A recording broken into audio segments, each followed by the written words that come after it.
ดีดูลูกไปดีมีอย่างสบายดี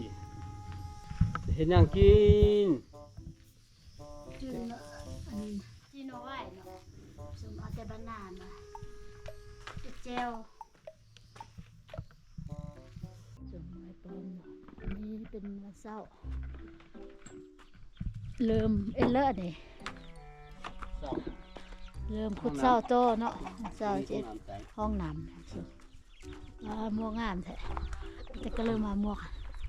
สี่มาให้ใจได้สี่ฝากมาให้งามป่ะฝากแกFC เนาะมันคนคู่กับจนคาดมันเราก็บ่ซื้อพอดี FC ผัดเอาว่าเฮิร์เนาะใช้ของ FC นี่ไปก่อนเนาะเดี๋ยวลุ้นอีกทึกเจออีกมองหน่อยนี่มีปีกอีกโด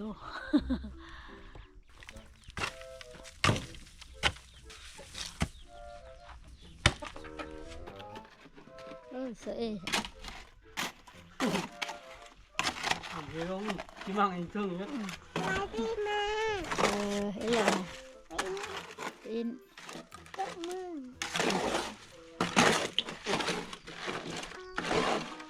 คือคุมเนื้อเลยยังจะคุมเรื่องนึงเนาะได้จักเป้แล้วเพื่อนายได้จักเป้หรอ3 2สัญญาที่5 เป้เนาะมาเอ็ดมา6ก็ออกเลยท่านผู้ชมน้อยให้มือบรรยูมือบรรไว้เครื่องนี่เราตกวันนี้เหรอไปนั่นแล้วเลยเขาห้ามเลย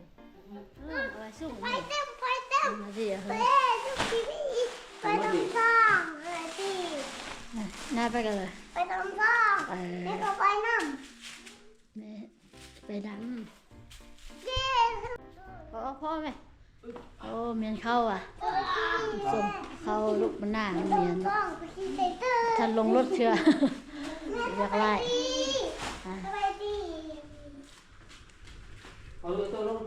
เรื่องนี้โย่ฉันเธอจะขอสารลงมา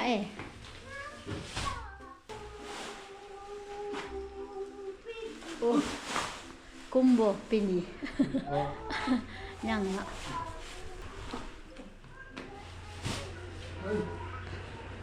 ยังอยู่รถแล้วก็เอาไว้น้องเฮ้เนาะชาวบ้านปั่นมากินส่ง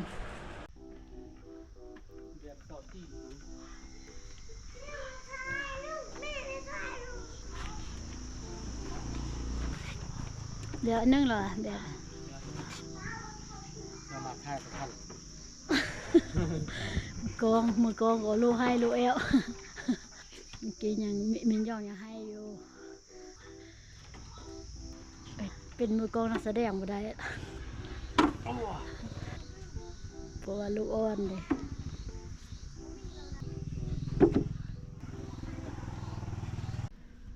มือกองก็ได้เรียกมือกองนั่งท่าอย่างเดียวจังคักเจ็ดเพื่อนห้องน้ำอันนี้มันบอกห้องน้ำเสร็จห้องน้ำมันปวดงูเลยเจ็ดทางไฟได้ลำบากแห้งมีบนทางไฟยากเวลาฝนล่มดูไปได้กินข้าวไปบุลุกนางอยู่นอกเจ้าก็จะพูดออกมาว่าลำบากแต่บ่แต่งกินบนนึงเขาเลยเอาให้ดีต้องคือสุดมือ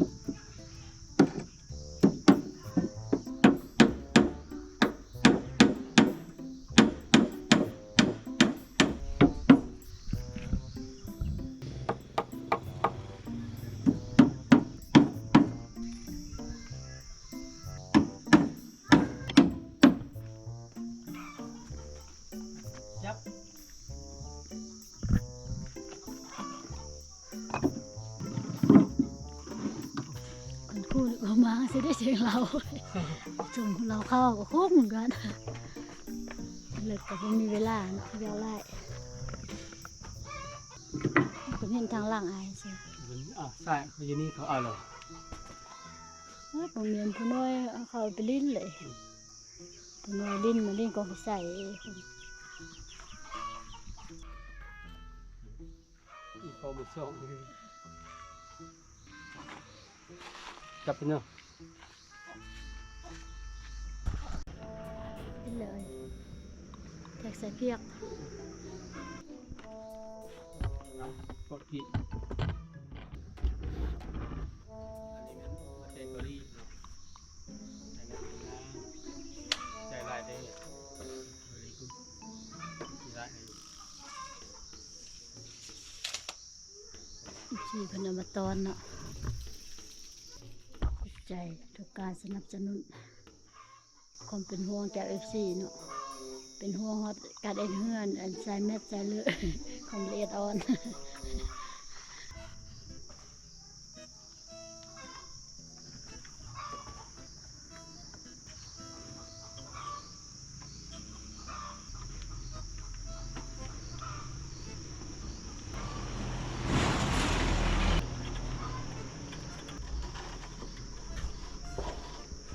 ใส่ในสั้นเนาะแล้วไอ้ด้านนี้ก่อน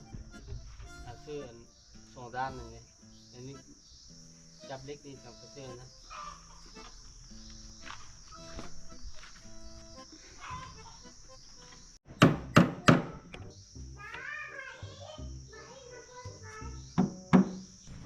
ตามเขาเทียมมันง่ายอยู่เลยเนาะส่งเศร้านี่ก็จะมัด เอาจนเมาเวียก็เส้นในขนาดตัวนี้ดิเห็นบ่ โอเค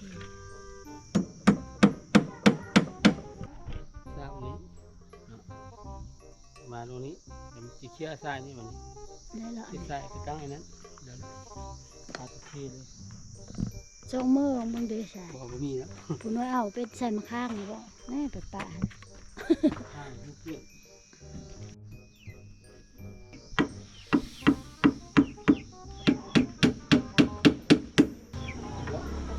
โอเคแล้ว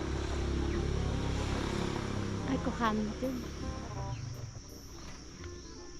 นั่นแหละ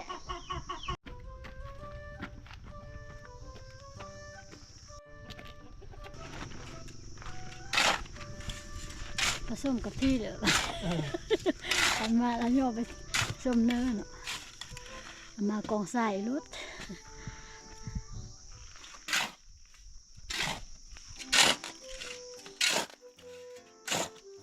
ใส่ก็หมดเลยพ่อแล้วเนาะ นั่นแหละ ใส่หมดเลยเนาะ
ดีนะดีพอยังไง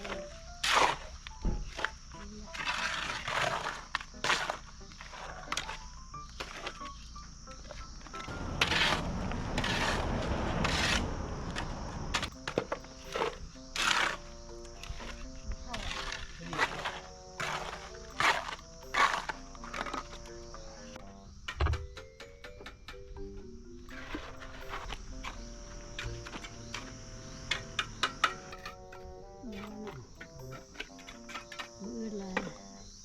ทานเนาะ นี่ นาตักเลยเอว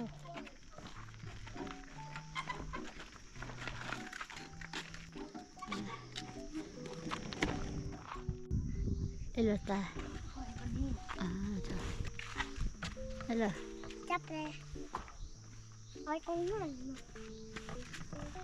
ไม่ดีจะมาต้มเรียบใส่ ลดได้ ไม่ดี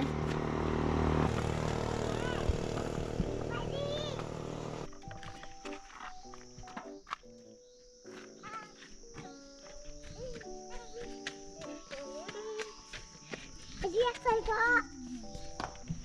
เบ็ดผู้น้อยน่ะเบ็ด ไป ยันทับตีน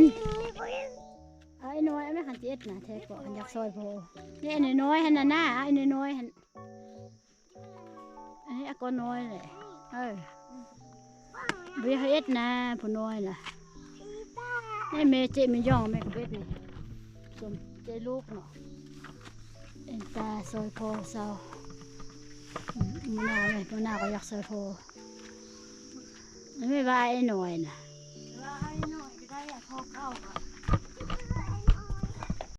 ชมพูเหรอจะทอนสุดทับซึม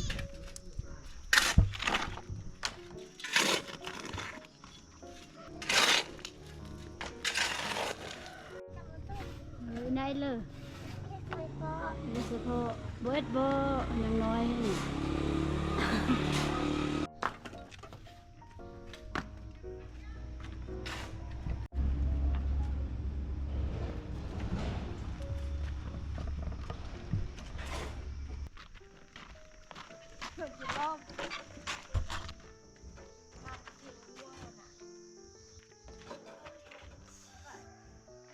ชอบตัวนี้เลยบัดนี้เจ้าจงขึ้น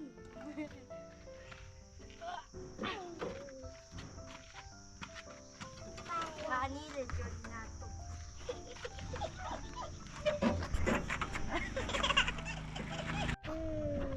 ปีปีลง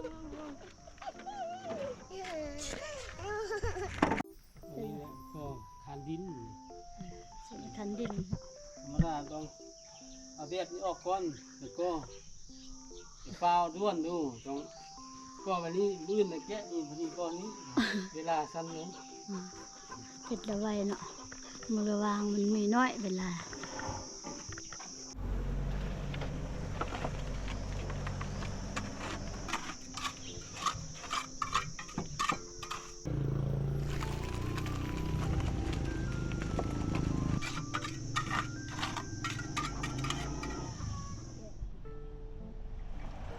ว่ามันแก่แล้วอ่ะ แล้ว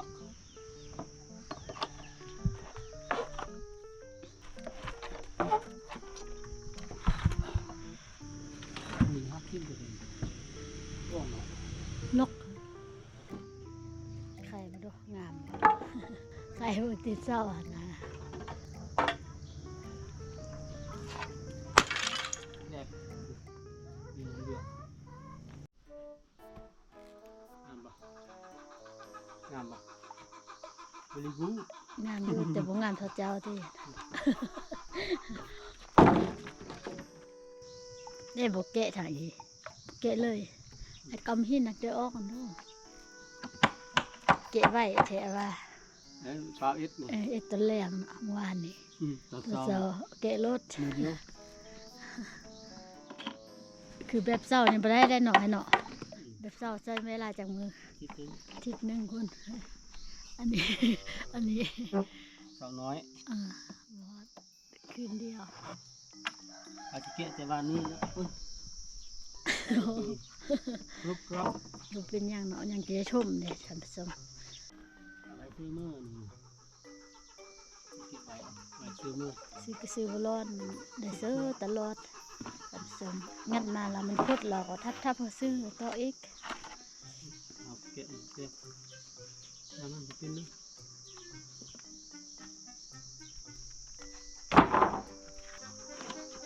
คอยทึกก็ได้เก็บไว้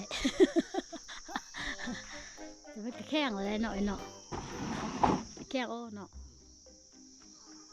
วันมันก็ประเดดเด้มันหอม กินข้าวกับ ไปเฮ็ดใต้ข้าวเสาผสมกินข้าวเสากันข้าวคำยัง กับพักไข่พัก เจี ส ยว ลัด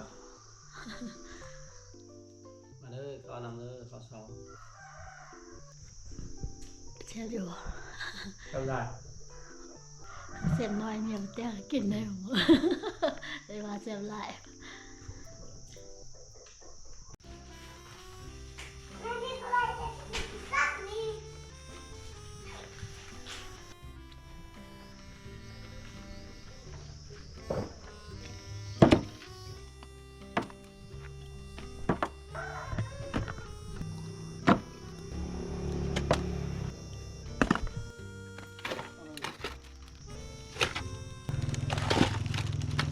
เรียบร้อยกะฮ้อนเนาะเดี๋ยวคนทอดผสม เรื่องอะไรอ่ะ เดี๋ยวฮ้อนบ่มันน่ะ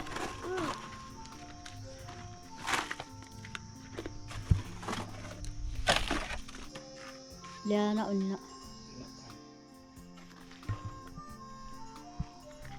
ตัวนี้เราอะไร